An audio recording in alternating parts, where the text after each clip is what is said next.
안녕하세요, 혜진입니다. 저는 5년 전에 퇴사할 때 1,000만 원 정도가 있었어요.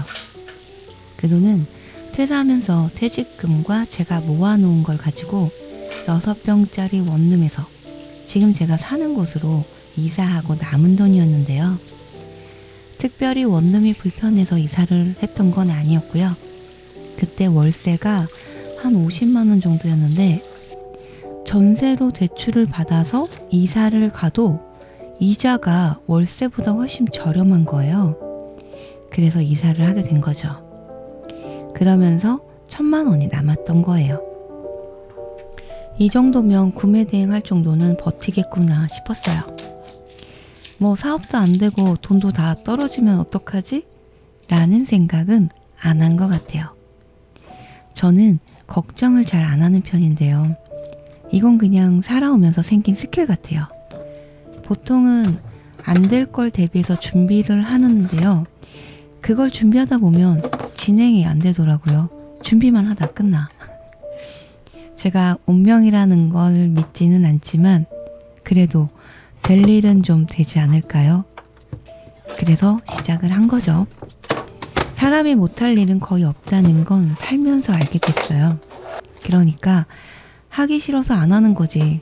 닥치면 다 하게 되더라고요. 요즘 취업이 안 된다고 하지만 아마 남들이 안 하는 걸 하려고 한다면 쉽게 취업도 될 거예요.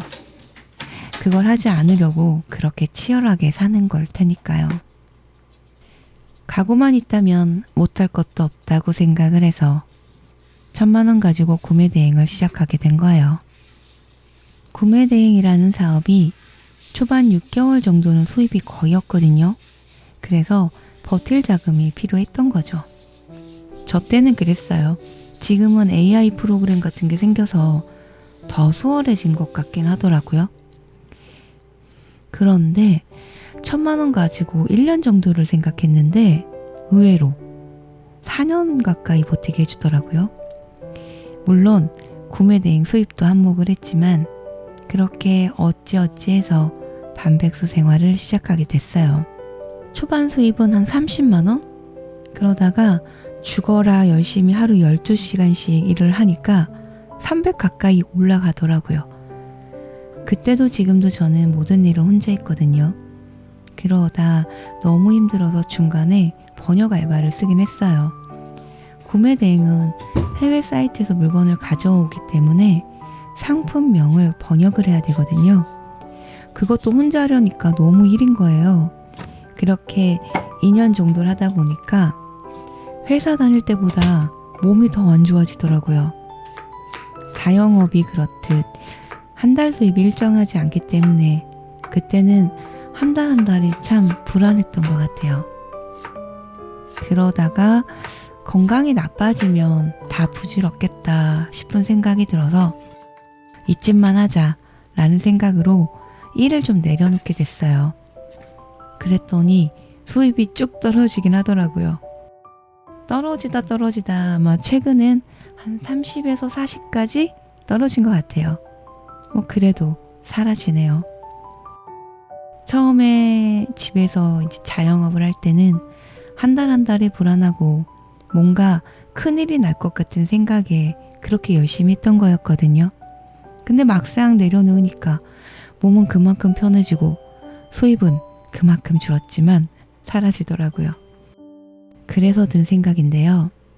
사는 건 결국 많이 버는 것보다 오래 버티는 쪽이 더 중요하구나 싶더라고요. 조금 덜 벌어도 마음이 덜 무너지면 그걸로 된 게 아닐까 싶더라고요.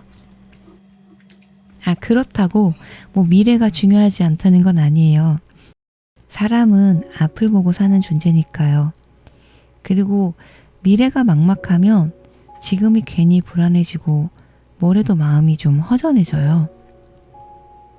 그런데 생각을 해보면 미래라는 것도 꼭 더 벌고 더 쌓아야만 안전한 걸까요? 아마도 사람들이 생각하는 노후에 대한 불안은 너무도 당연하게 더 많은 돈이겠죠? 그 돈이 있어야 불안을 없애줄 거라고 믿기 때문일지도 모르죠. 그런데 돈이 많으면 정말 덜 아플까요? 혹은 돈이 없으면 반드시 쪽방에서 외롭게 죽음을 맞이하게 될까요? 그렇게 단정 지을 순 없겠죠. 왜냐면 삶의 질을 결정 짓는 건 단순히 숫자가 아닐 거라고 생각을 해요. 각자의 삶을 대하는 태도에 따라 달라지기도 하니까요. 누군가는 하루 벌어 하루 살면서도 오늘도 괜찮았다는 마음으로 잠이 들기도 하고, 누군가는 억 단위의 통장을 보면서도 이렇게 벌어서 어떻게 사냐고 중얼거릴 수도 있죠. 그러니까 미래가 불안한 건 그 사람에게 돈이 없어서가 아니라 확신이 없어서일 수도 있어요. 그리고 그 확신이라는 것도 꼭 부동산 계약서나 보험증서 안에서만 있는 건 아니잖아요. 뭐 없는 것보단 나을 수도 있겠지만 많이 가지지 않아도 덜 비교하고 덜 욕심내면서 이만큼이면 괜찮다고 말할 수 있는 그런 삶에도 그 나름의 안전이 있는 것 같아요. 물론 모든 사람에게 맞는 방식은 아니죠. 더 치열하게 살고 미래를 철저하게 준비해야 안심이 되는 사람도 있으니까요. 그건 그냥 각자 사람들의 선택이고 존중받아야 할 거예요. 하지만 조금 덜 가져도 괜찮다고 말하는 사람들의 삶이 무조건 무계획이나 게으름으로 보이지 않았으면 좋겠어요. 그건 또 다른 종류의 노력이니까요. 조금 더 비워내고 내가 감당할 수 있는 선에서 살아가는 선택을 한 거라서요.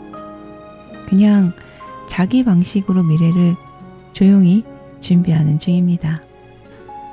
오늘도 또 이렇게 주절주절 떠들어 봤습니다. 다들 날씨가 너무 더운데요. 건강 조심하시고요. 사소한 일에 짜증나는 일이 없도록 시원한 여름 나시길 바라겠습니다. 그럼 다음 영상에서 또 만나요. 안녕요.